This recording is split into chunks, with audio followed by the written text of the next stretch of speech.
Alright guys, this is another FSD 13.2.1 video. Just doing a drive to meet up with the client. A lot of it's just going to be highway sort of driving, so it's going to be probably a lot of like sped up, but I'll slow down and talk about anything that comes up. I just kind of want to record the drives because there's a lot of stuff that version 13 is doing that's surprising and impressive, so cameras are going to be rolling. I got the address in, so just press and hold. We're in front of a truck here, so it's going to have to reverse to get us out of here.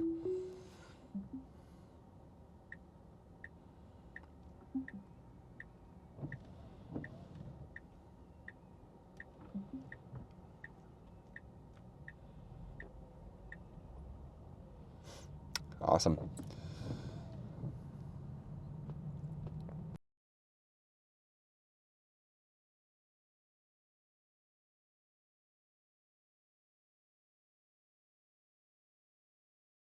All right, so we have a person walking on the highway up here. I can see them.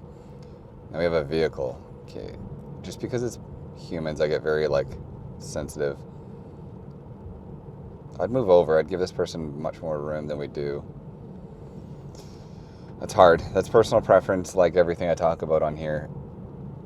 Because he walked off the road, I guess we really didn't need to move, and we had oncoming traffic. And yeah, looking back, like there's a vehicle that just passed us, or passed that guy as well, and did the exact same thing we did, so I guess that's right. Like, I would have maybe slowed down and gone into the other lane, just because there is no sidewalk for that person, but like I said, the car behind us did exactly what we just did, so clearly that's normal enough that other people do it.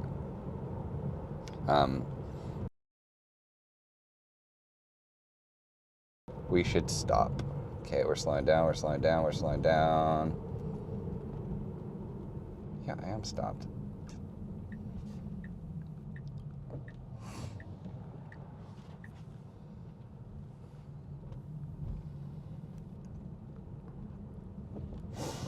It's a hard one. We didn't have enough time with that stop sign up for me to see exactly how the car would have handled it. I would have liked if he held the stop sign up a little bit longer for us to come to a full stop and wait longer than you would at a stop sign until he flipped it to slow to then proceed, but that was handled perfectly. We came in a little bit faster than maybe I would have liked, but it was good. It was great. Nice job.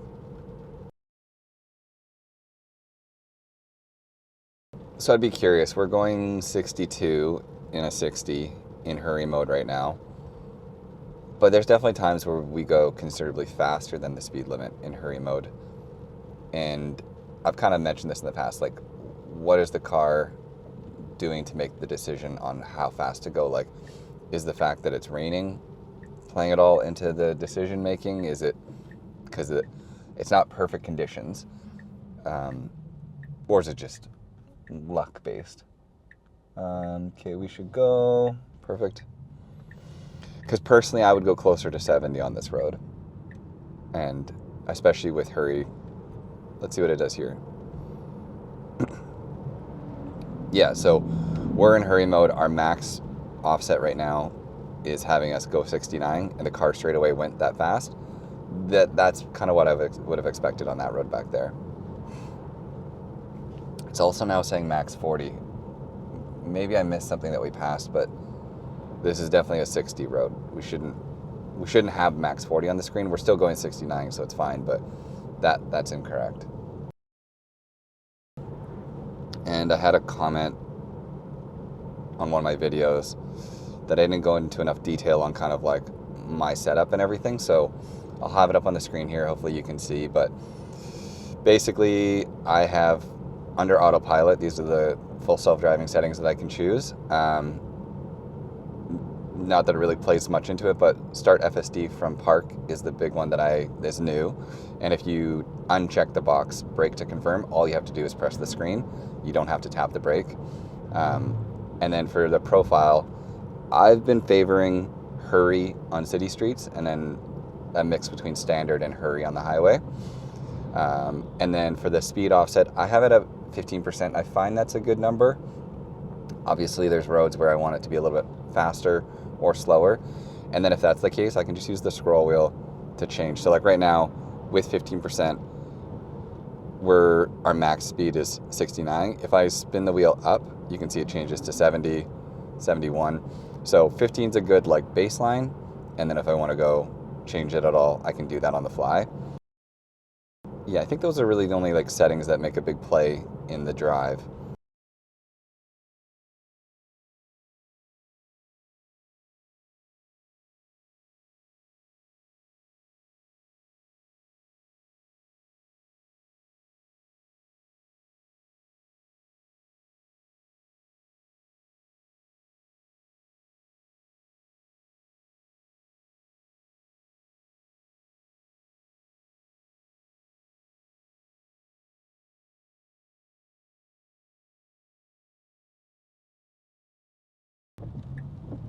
Okay, nice job there.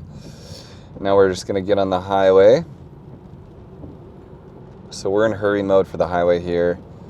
So what we should see is basically as soon as we get on, we're gonna get into the left lane and pass as necessary, especially because this truck's gonna be quite slow.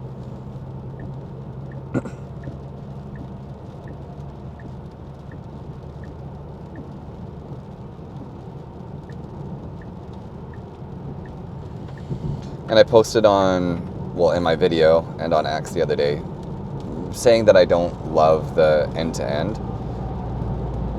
And like I stand by that in some ways, in the fact that like, because we're giving the car so much more control and decision making on the highway, now that it's making more complex decisions, it makes a few more mistakes. Whereas before, when it was just doing really basic lane keeping and driving, it wasn't as impressive, but it also then wouldn't make the mistakes that full self-driving makes today because it was just making less decisions. And I think that's the thing that maybe I didn't explain properly. Like, I think end-to-end is the future. I think it's incredible what it can do. There's just obviously refinement that needs to happen, in my opinion, before I trust it as much as I trusted the more basic version of full self-driving on the highway. And it's just small things like I keep mentioning, but I would love either some way to like choose your follow distance, whether that be through a profile or just even in the hurry mode.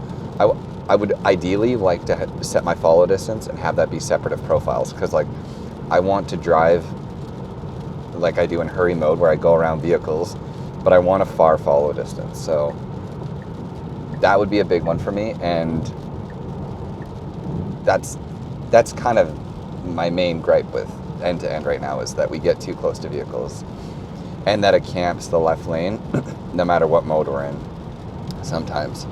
So we'll be in hurry, standard, or chill, and it still will sit in this lane sometimes, not always. Like right now, this is perfect, flawless what it's doing right now. Moves over right after we pass that car. That's great. And what I would expect, all of this traffic right here, it should signal and move left. And I hope it does, because those people are merging with us. Our truck was going very slow, so it actually ended up working out.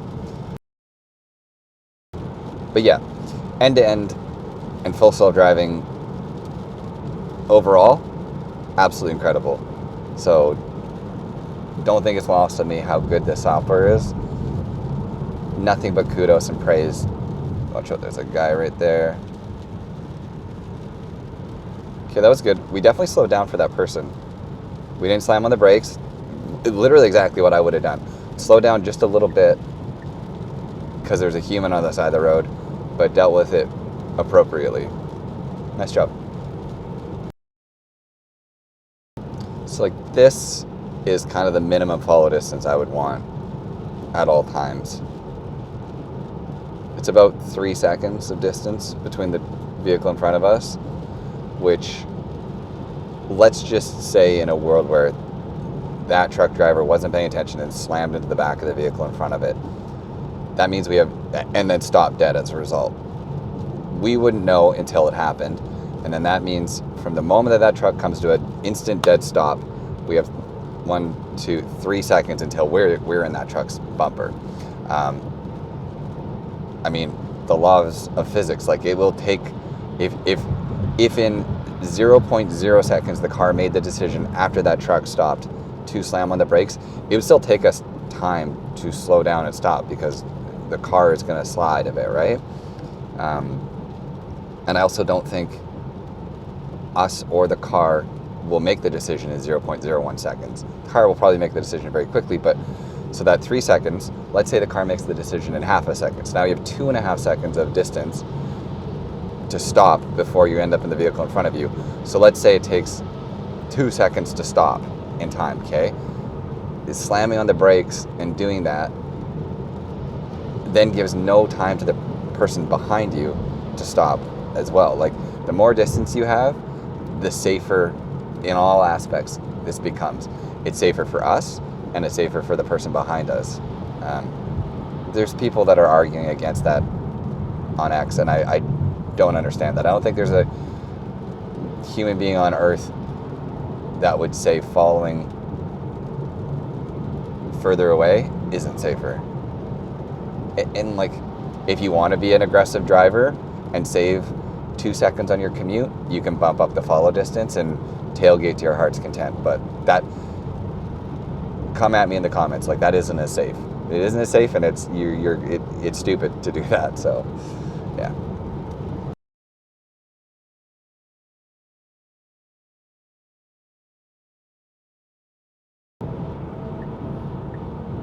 Okay, really good job. We have a vehicle behind us. As we pass that truck, we're pulling over to give them, if they wanted, room to pass.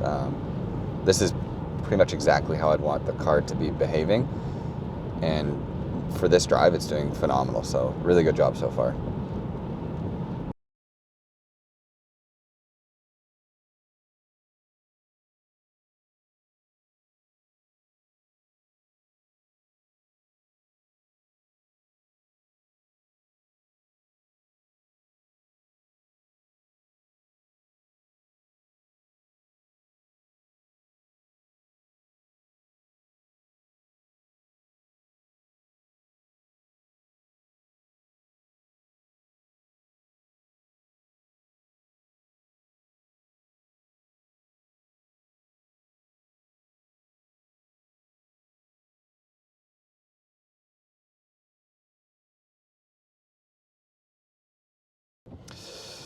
All right, sorry about that. I was talking to my mom. I would have gotten over earlier because now we're in a, like, it was very clear that this lane is closed and there is room for us to move over, but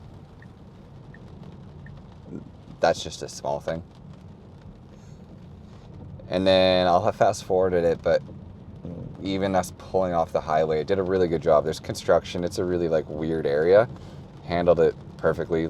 I've so far not touched the wheel once, not touched the pedals once, and we're 12 minutes from our destination. This has been an intervention and disengagement-free drive. It's pretty incredible. It's also pouring rain. Like, the weather's not great, so even with that, FSD is handling this whole thing incredibly well. It's hard. Like, these videos are a lot of me rambling about full self-driving because it doesn't really make as many mistakes anymore. Like, the drives are just good. What do I say about this? We're exactly where we should be in the lane. We have a great follow distance to the car in front of us. We're going at a good speed. And that's kind of just true of most of full self-driving's driving behavior at this point. It's incredible how far it's come, and it's so impressive.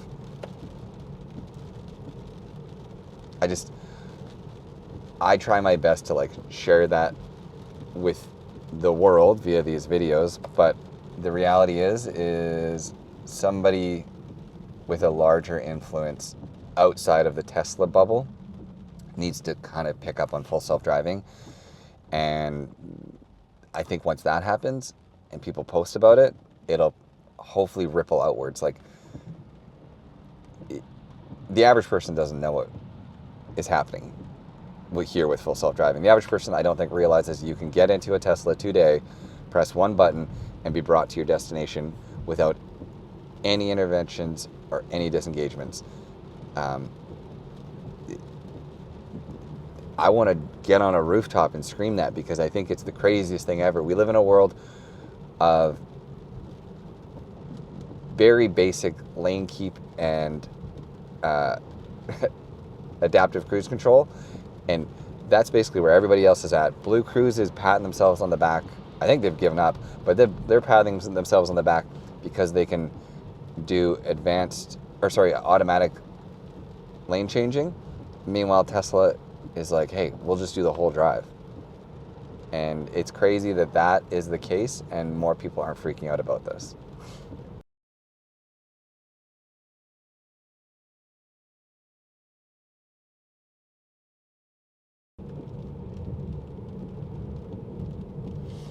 Also, something that I don't think people have really talked about much, and I'm not at all going to sit here and say it's perfect, but the auto wiper seems to be notably improved. Other than the occasional like false swipes, which people are saying happens in version 13, and I've definitely seen that as well, I'm not having to press the wiper button or set the speed.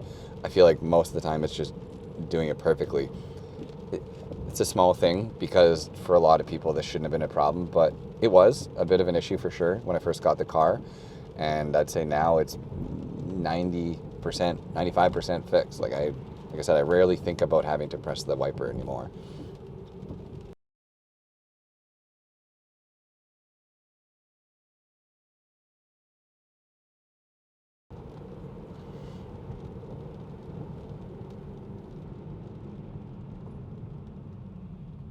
Oh, perfect.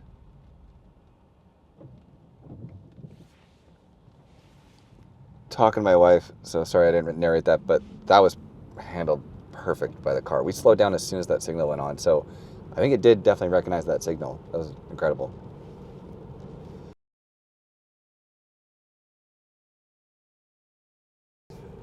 All right, sorry about that. I was on the phone for a lot of that, so I didn't really get to discuss much. There was a lot of really good interactions there by FSD. I mean, overall, the drive was perfect. I don't remember there being any glaring issues. And just back there, I did mute the call so I could kind of mention it, but I think 100% we slowed down because of a pedestrian signal, which I didn't think FSD would do. But the pedestrian hit the button, the lights flashed, and they were still standing on the side of the road, and we 100% slowed down. Before I didn't even see the pedestrian. I was actually looking for which side they were going to cross on, and yeah, that was incredible. That was a really good job. I'd have to like test that more to see exactly what that interaction was, because in my previous video I said that I don't think the car would slow down for that, but it did it. Anyways, we are here now. Just got a meeting with a client, and then I will film the drive on the way home. As always, I'm going to see what it's going to do for parking here. Oh, we're going to pull into the driveway? Look at us go. Nope. Oh, there's a bin. I think it wanted to, and then it's like, oh, I can't. What's it going to do? All right. Perfect. I'll see you guys in a bit.